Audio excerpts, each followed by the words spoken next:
let's chat through some books.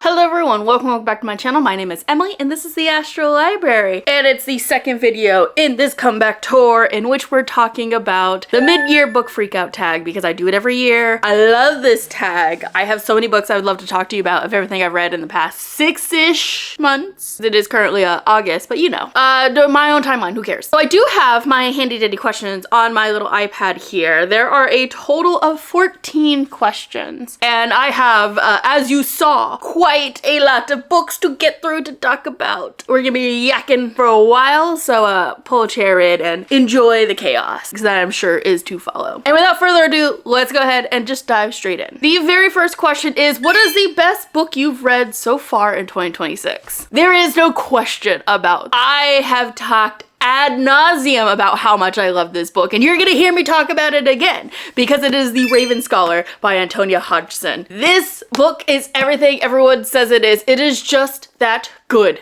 It really is. A fantasy book that's unlike anything else being published in the fantasy space right now. Like, there are of course similar tropes and themes going on, but the way Hodgson deals with those and how she implements them, phenomenal. I had so much fun reading this book, and I hear the audiobook is also phenomenal. We had a Black female character as a main character. Everything about this was amazingly done. I am so excited for the sequel, which has just been announced for pre-order, and you bet your girl already put her pre-order in because I'm not missing this. Does it come out in October of next year? Yes, unfortunately. I'm sad about it, but I am excited for when it finally comes because I will be reading it the moment that book lands in my hand. I hope it has as pretty of a cover as this one does because the silver in this, fantastic. Now, I'm gonna be nice and tell you what these books are about because why not? I do think this is the best book you should go into not really knowing a whole ton. So with that in mind, I'm gonna be a bit vague here. The Raven Scholar follows our main character, Nima, who is a part of this kingdom that is made up of like different sects. So they're based on animals, and each of them have their own kind of like shtick and their own kind of values and characteristics and so on and so forth. However, what's unique about this kingdom is that the emperor is only allowed to reign for so long. And we are joining the story at the end of that emperor's reign. And instead of passing the title down through an heir, it is decided through a competition between all the different sects. Nima is part of the Raven sect, which is a scholarly sect that just deals with everything books and research and whatnot. And so Nima wants nothing to do with this competition. In fact, she wants to stay very far away from it. However, when the Raven Scholar sect candidate is killed off, Nima finds herself roped into this competition and roped into trying to solve this murder. And the deeper she digs, the more mysteries keep popping up and plots keep popping up because the competition this year is quite fierce. Such a great book. Please pick it up. Please try it in some form or another because I think you will really, really love it. The second question I have is, what is the best sequel you've read so far in 2026? So you know your girl is bad at series, but she's been better this year because of Serial Killer and just because I've been trying to prioritize my series. And especially reading them as soon as they get published and get in my hands. So I've read quite a few sequels this year, but the best of the best, To Clutch a Razor by Veronica Roth. This is the sequel to One Among Crows, a book that I was so excited for because when I read One Among Crows, I wanted so much more for that universe. When I found out through one of you guys that it is in fact a sequel, I was over the moon, and then this got delivered and I read it. And bonus, I did end up seeing Veronica Roth at Y'all West and I did get it signed. I got the first one signed too. And confirmed there's gonna be a third one. And she said, maybe I'll heal your hearts in the third one, which bitch better because I was going through it in this book. I felt so bad for our characters. It was messed up. It was messed up. I need my babies to be held and hugged. Clearly Veronica Roth is out for blood. Out for the blood and out for the happiness of these characters. And that's just messed up in my opinion. I can't tell you what this book is about. Obviously, it's a sequel. I don't want to spoil it for you. So One Among Crows follows our main character, Dimitri. I might be messing that up. I might be misremembering. It's okay. They're all Polish names. But Dimitri, who is hunting for Baba Yaga, and he is trying to have a wish granted. We don't know exactly what this wish is, but he is desperately searching for Baba Yaga to make this wish. The thing about Dimitri, though, is he comes from a family who hunts monsters, and like that is all they're known for. But in order for Dimitri to find Baba Yaga and to get this wish, he must ally himself with the very monsters his family has hunted for generations. These are short little novellas that are so jam-packed with lore and world building and really, really interesting characters that the first book did a lot of the things I'm expecting from like a 300, 400 page book. In fact, I think it sometimes does better than books that are 4 times its length, because these are so short and yet so captivating and I can read them forever. She could write a 800 page novel in this universe and I would be the first one to buy it and the first one to read it because it's just that good. I didn't think I could like a second book as much as I liked the first, but I did. I adored To Clutch a Razor. It is everything that I loved about the first book and then amped it up. Next on the questions is a new release you haven't read yet but want to. This might be a cop-out answer because technically it came out last year, but it was republished traditionally this year, and I'm very, very excited about it, especially because Princess at Princess Does read this recently and she said, you need to read it, Emily. You absolutely have to read it. It's so good, but also wait because the cliffhanger is atrocious and the second book also doesn't come out until October of next year. I will be reading it sometime soon, and that is, of course, Daggermouth by H.M. Wolf. So this is a black fantasy, and that's all I really know about it. H.M. Wolf is gorgeous, so you can see her picture there. And I did pick up the deluxe edition because that's what I wanted to get my hands on so you could see. You can't really see, but it's like embossed in like full black. We got this like shyback. I love the aesthetic of this book. Can we just say this is my aesthetic in one? We got the black with the splash of red. We have these like thorny printed edges and this like really pretty cityscape end papers. And we're gonna go ahead and just read you the synopsis because I don't know a lot about this book other than it's black, it's fancy, and I think it's vampires. Do not quote me on the vampire part. Let's read it. He is her ruin, she is his rebellion. The first thing you'll learn in Newfound Haven is that mercy doesn't exist. The second is that from the highest glass atrium in the heart of the windowless slums of the Boundary, the Vera are always watching. The last lesson is the hardest, but you must remember it. Love outside of your ring is a death sentence. The city is carved into rings of privilege and poverty, ruled by a masked elite who will do whatever it takes to hold on to power. Obedience is demanded, rebellion is crushed. Grayson Steele has spent his life caught between two worlds. Publicly, he's the flawless heir to the presidency. Privately, he's entangled in the secrets that could topple the regime. But when he's forced into a political marriage meant to bind him more tightly to the government's brutal law, he finds himself shackled to a bride as lethal as she is unwilling. Shadera Kale, Hope, is a mercenary raised to kill but not to wed. Yet when her bullet misses its mark, survival leaves her tied to the very man she was sent to eliminate. Trapped inside the corrupt city, she becomes both prisoner and wife. Her every step watched, her every move tested. As secrets come to light and betrayals fester within the walls of power, Grayson and Shadera must decide between annihilating each other or burning the city to the ground together. In a world where passion has consequences and loyalty is paid in blood, their forced bond may be the spark that ignites a revolution, or the fire that consumes them both. Okay, so maybe less fantasy, maybe more dystopian. Okay, I really like that summary. It's hitting all my notes. You know I love a good enemies to lovers. Hopefully this lives up to the hype. I have hope in our new black female authors because do you remember Immortal Dark? That shit did enemies to lovers perfectly, so I'm hoping H.M. Wolf also just has that magic touch because I needed more of it in my life and it's not done well enough. I want to know what sent Princess into such a spiral that she said, Emily, don't, I love you, don't, and I should listen to that, but I'm not going to.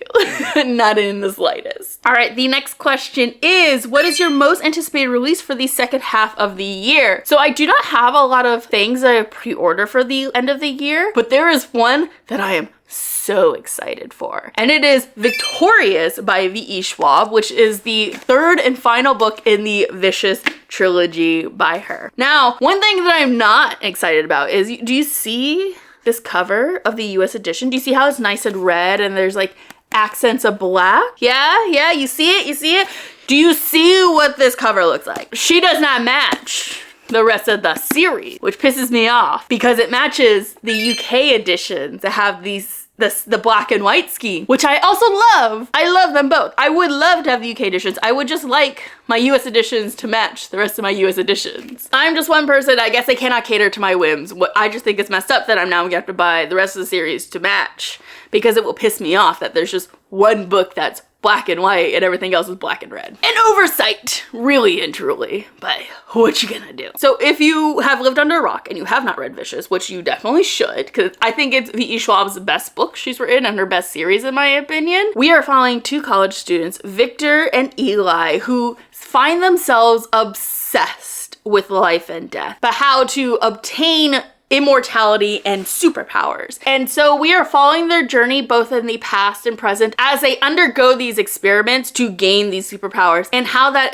eventually corrupts them and makes them enemies. I love a story where we get to follow the villain, and you know what? There are no heroes in this story. There are only villains, and Victor's my favorite villain. Now, to bring ourselves down a little bit and to humble us, the next question is, what is your biggest disappointment of 2026? And there were a few I could have put in this category, but none were more disappointing and more annoying than Brimstone by Callie Hart. This is the sequel to Quicksilver. The thing is, I really enjoyed Quicksilver. The start of it and the end of it were really freaking good, but the middle had such a slog. It was slow, the pacing was weird, the pacing between the relationship was off. Everything about that middle part I hated, and I was so close to DNFing that one. And then I reached the ending, I'm like, okay, wait, I'm here. I see the vision. Let's continue on to the second one. And I got this one, and it's gorgeous. I love this coppery color scheme to it. I even had this like coppery pen that I was using. It's glittery, it's gorgeous. I was so excited. I was so excited. Tell me why this book was awful. I ended up DNFing this at like 80%. I was so close to finishing it and I just couldn't do it anymore. I was so exhausted by the weird pacing issues that we were still having in a second book. The way that I was skipping over these smut scenes because they were only ever used as a like transition between different events going on. Like, we finished this, we had to move on to the next thing, but first let's have some sex. I get that this is a smutty series. I get that that's half the appeal to it, but I like when I have smutty books that they're not using sex as a transition piece. I want the sex to be hot. I want the sex to be fun and engaging. I want to feel the deep connection between our characters, and that was not happening in this book. I was so frustrated and so bored reading this book that I had such a hard time picking it up every time I was going to read it. I had to force myself to read, and honestly, it was probably the thing that got me closest to a slump this year. For that alone, biggest disappointment. Elevating from that disappointment, the next question is, what is your biggest surprise of 2026? And there's a couple I could have put here because there's quite a few books that I picked up and I read that I thought there's no way I'm going to actually like this book. To my surprise, I ended up liking quite a few of them, but I think the one that surprised me the most was The Hate List by Jennifer Brown. This book was part of my Ticking Time Bomb TBR, which the video for that is coming out after this one, so you'll get more of my thoughts there. This is a series that I picked up fully intending to either DNF and unhaul by the end of it. It's just a book that I had no real interest to read myself. The reason I even grabbed it was not because I found the book interesting or that I even chose this book. It was chosen for me, and it's just been sitting on my shelves for forever. And so when I started reading this book, I was actually thoroughly surprised by how much I was enjoying's not the right word because of the topic matter of this book, but how deep I found myself invested in the story and just seeing our character struggle and survive and get through it all, because she is going through so much in this book. If you don't know, The Hate List follows our main character Valerie in the aftermath of a school shooting in which the shooter was actually Valerie's boyfriend. And so the story takes place in kind of two timelines. We're a year after the school shooting and we're trying to see Valerie claim her life and heal from the trauma that situation obviously left her with. But more than that, learning how to reconcile her two different feelings over Nick. The love she had for him, but also the pain and the horror that he caused her. It's a really heavy story because the other timeline of this is where we are jumping back to that day where the school is shot up and like day or so that led up to that event.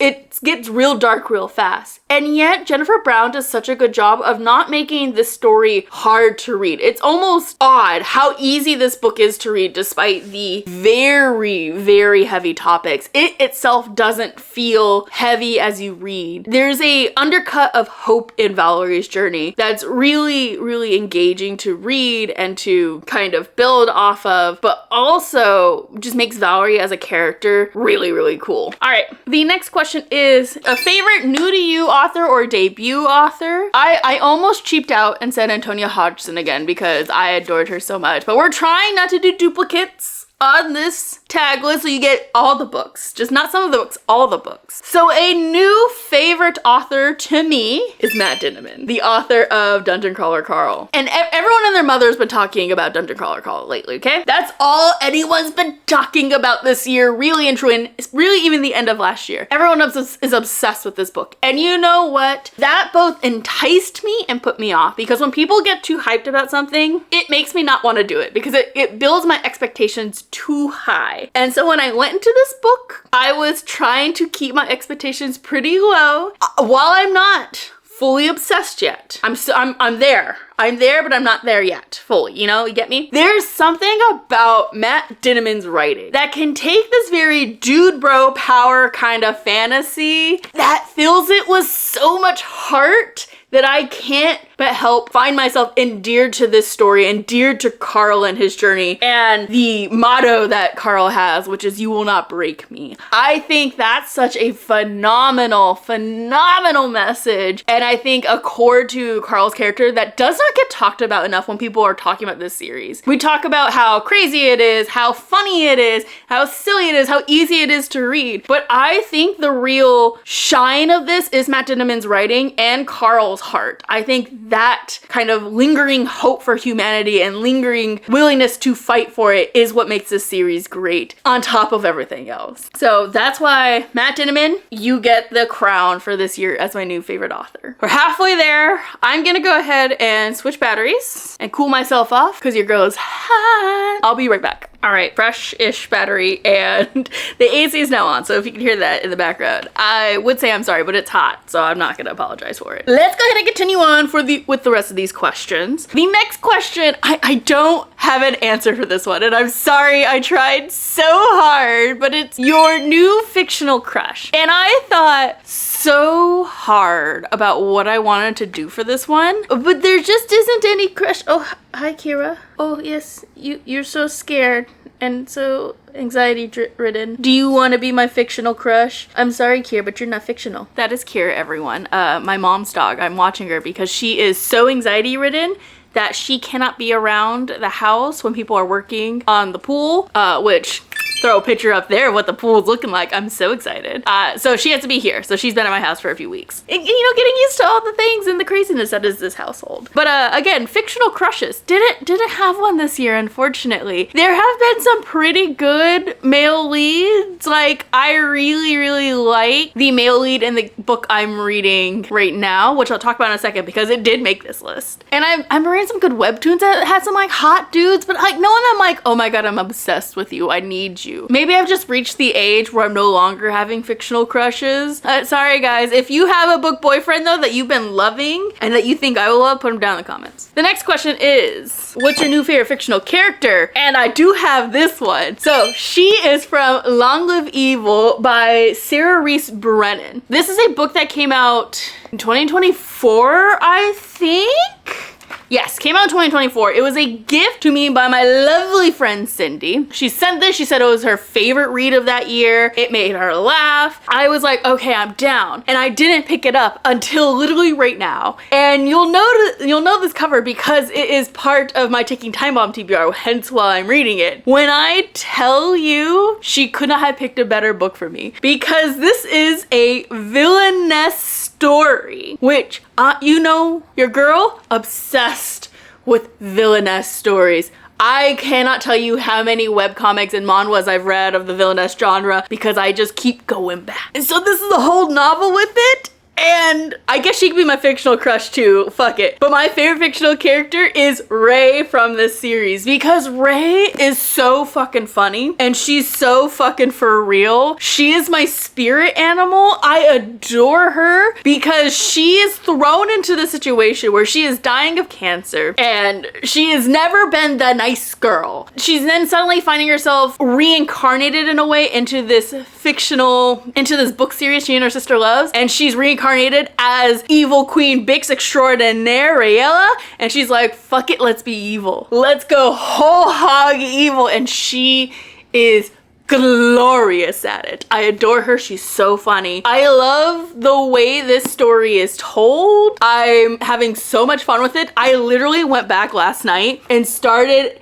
annotating it and like color coding things. You can see my key because I've just been having that much fun with it that I had to go back and re-find all the things because I had so many thoughts and theories. And you will notice that one of my color codes specifically is for Ray and all the fire she spits because this girl has so many good lines, has so many good moments where she's like, no, fuck that. Fuck being good. Fuck being nice. I'm not here for that. I'm not here to love the good guy. That's not what I'm reading for. I'm here for fuck shit and fun. Girl can drive a story, that's for sure. I'm adoring this book. I'm almost done with it. I will be reading more of this during Princess's Sprints as soon as I'm done recording this video. So she's definitely my favorite. If you love villainous books, this is it. This is the one you need to read. All right, the next question is a book that made you cry. And I didn't really cry at all from any of the books I'm reading, despite some of the heavier topics. But I would say the book that made me come the closest was Opal and Nev by Donnie Walton. This is a story that I read because I really enjoyed reading Daisy Jones and the Six this year. And I was just looking for something more. And this was Daisy Jones and the Six, but black, following an Afro-punk female rocker. Like, say fucking less. I really liked this. I really liked it because it just did everything I wanted Daisy Jones and the Six to do, but better, and to really hone in on these like major social issues like racism and the influence of blackness in music and how important blackness is to music and how things like black female artists are often overlooked and underappreciated despite being pioneers in genres. Did all that, and it was really heartfelt in these characters who are messy and deep and interesting and fun and imperfect, and Opal was just a fun character to learn about because we hear a lot of her voice, but we are rarely in her head. It is told entirely through interviews and newspaper articles and stuff like that, and the closer we get, the more real this story becomes. And I think it was just phenomenally done. It was an amazing audiobook too. A book I've had for years, didn't really read until this year, and I'm so glad I did. If you don't know, Opal and Nev follows a series of interviews as we are getting close to the reunion of a rock duo, Opal and Nev, digging into the history behind this duo of how they kind of rose to fame, how they individually rose to fame, but also looking at the night that split them up for good, which ended in one of the people that they worked closely dying in a race riot. It is a thrilling story told through these interviews, written by the daughter of the man who was killed, and looking at her trying to get closer to what happened in these events, but also trying to learn about her father and Opal and Nev along the way. The next question is a book that made you happy. I do not own this one physically, so I cannot hold anything up for you, but it is undoubtedly Paladin's Grace by T. Kingfisher. I read this book for Magical Readathon for the spring equinox, and when I tell you I thought I was gonna hate this book, it was the book club pick for The Archivist, and I had zero interest in reading it. I didn't buy the book. I've actually got it off the library in the audiobook, and when I tell you, this book had me giggling, it had me laughing. I was so endeared by these characters and this story. If you don't know, Paladin's Grace follows our character, oh god, I don't remember their names. I'm so sorry. I love this book so much, I don't remember their names. Bear with me. We are following our main character who is a paladin, except we start the book off with his god dying, and all the paladins in his order are suddenly left without a god to follow. And the thing is, this particular order was a berserker order, so they went into these fits and and rages that led them through the battle and made them really strong and powerful, but the god was in charge of calming them down. And with this god dead, there is nothing to pull them back from this rage. And so they become scattered and fractured and are trying to live a life where they know that eventually this rage is going to consume them and that will be their end. And so we're following this main character a couple years after the god's death and trying to like live this tentative life, and he runs into Grace, this perfumer who is kind of skittish, has some secrets in her life, and we're watching them fall in love with each other, solve a attempted regicide.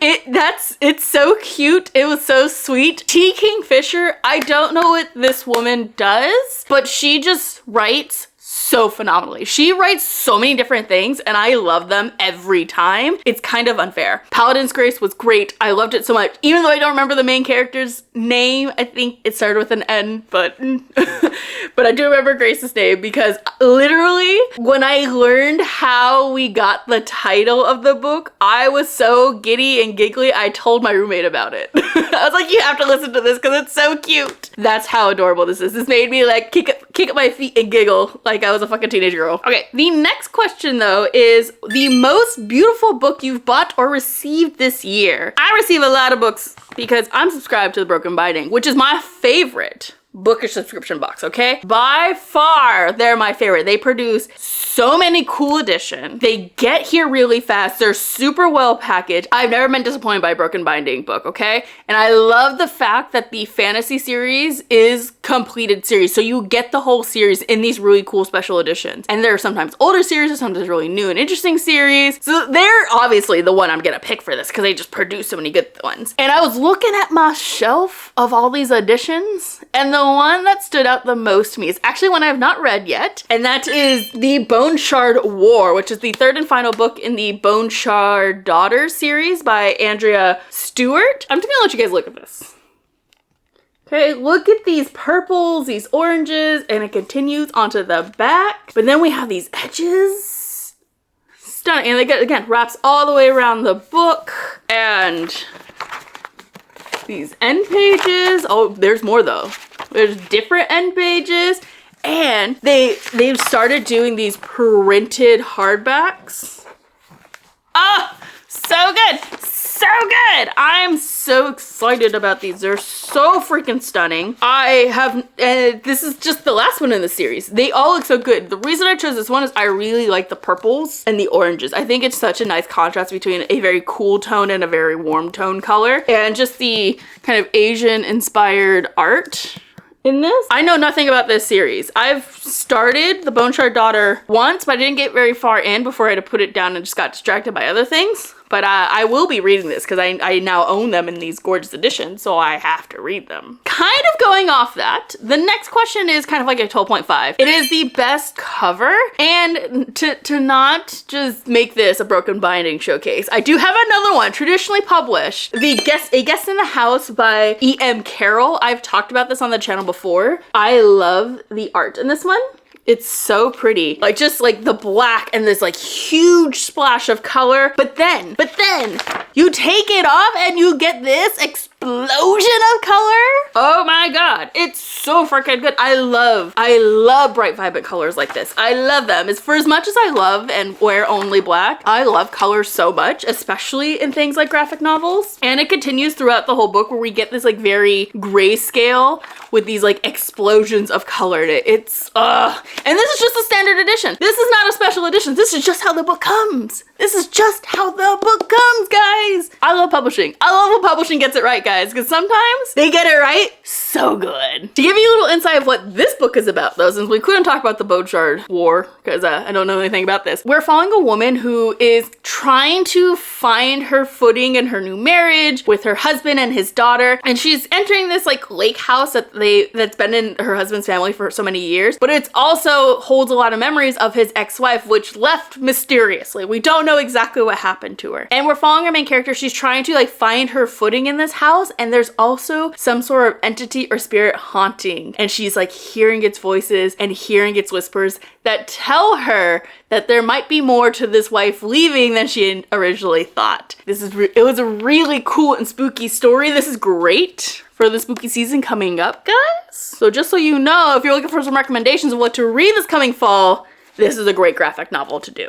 My stack is getting precarious, but we are almost done. The penultimate question is, what books do you need to read before next year? And the answer is so freaking many, okay? I have books I need to read all the time, but I'm gonna make a commitment here in this video that might bite me in the ass later, but I do need to get them done, and I'm committing on this video that I'm gonna do them before the end of the year. So before December 31st, these 3 books will be read. The first of which is Prince of Swords by Elise Kova. This is the second book in the Arcana Academy series, in which we're following our main character Clara entering this mysterious academy in search of her twin sister. But while she's there, she's also becoming intertwined with the prince and the headmaster of this school, who knows her true identity and is also part of a royal family that wants her dead. And the deeper she digs, the more she finds out things are fucking weird, and there's a lot more at stake than she ever realized. Second book I'm committing to is The Traitor Queen by Daniel L. Jensen. Don't know where the M came from. So this is the second book in the Bridge Kingdom series, but the series is 3 interconnected duologies. So this is the second book and the final book in the first duology, which is as far as I'm committing to read. I read the first book in a buddy read with Princess that's currently going on her channel. So if you want to hear more of my thoughts, make sure you're tuning into her sprints, and especially coming out, I think that this Sunday, by the time this video is coming out, that will be the sprints that we're really chit-chatting and talking about them. So if you want to hear my in-depth thoughts on that, join there. I'll make sure to leave a link down below to her channel because she's amazing. You should check her out. Anyways, this is the second book in the duology. I really enjoyed the first one more than I thought I was going to. And literally, when I was halfway through that book, I bought this book because I needed to have it in my hand so I can have them. And the last book that I'm committing to read on this video by December is one I've been putting off for so long, and I just need to finish it because I really want to start his new series. That is The Slain Divine by David Daglish. This is the third and final book in the Vagrant God series. I've had this since it released in, 2020, is it 2024 or 2023? It's been a hot minute. In January of 2024, okay? So basically 2023. And I've not read this. This is the last book of the series, and I could just be done with the series. But I put it off for so long because in the second book, I hated so much, even though I loved the first book a lot. So I need to get over myself. I need to pick this up and settle in because I need this to be done because I really, really want to read his next book. All right, but the final question, who is your favorite bookish community member? And I'm gonna use this time to gush about the people I love. And of course, there's 2 that always pop up, I always think of, and that is of course Princess Does and Bad Witch Books. So Princess and Paco, my 2 bookish besties here on YouTube. They are so sweet. They're so supportive of everything that I do. Princess makes me laugh every Sunday at her sprints. They're always there for me when I just like need a vent or talk through ideas. They show up on sprints even if no one else is there. They're there to chat and to hang out, and I am so grateful for them. I would not be doing this still if it wasn't for them. I'm gonna be so for real with you guys. I am so thankful for everything they do and everything they continue to do as my friend and just as amazing bookish content creators of their own. Like getting to hang out with them at Y'all West every year and play D&D the night before. So much fun. So much fun. It's one of my favorite things I look forward to in spring, seeing their faces and to get to hang out with them and to chat and to engage with them and be in their presence. They're amazing. I love them so much. If they are watching this video, which they normally are, hi, I love you. Thank you for everything you've done. I would not be doing this without you. And I hope you enjoy playing my secret game in the upcoming months. I hope it's fun. I hope I don't torture you too bad. And and you give me all the feedback because I need to know what I need to tweak before I release it on this channel. But with that, we have come to the end of this mid-year freak out. We've been recording for too long. Your girl is tired. She would like to stop sitting on this floor and to figure out these battery issues. That's gonna go ahead and be it for me. If you guys like this video, we do have 2 more books left in this series. The next being a book haul. Let's see what books I got in the time that I've been away from you, because I got quite a bit. And some of the books you saw in this list may or may not be on there. But I will see you guys in the next video. Bye!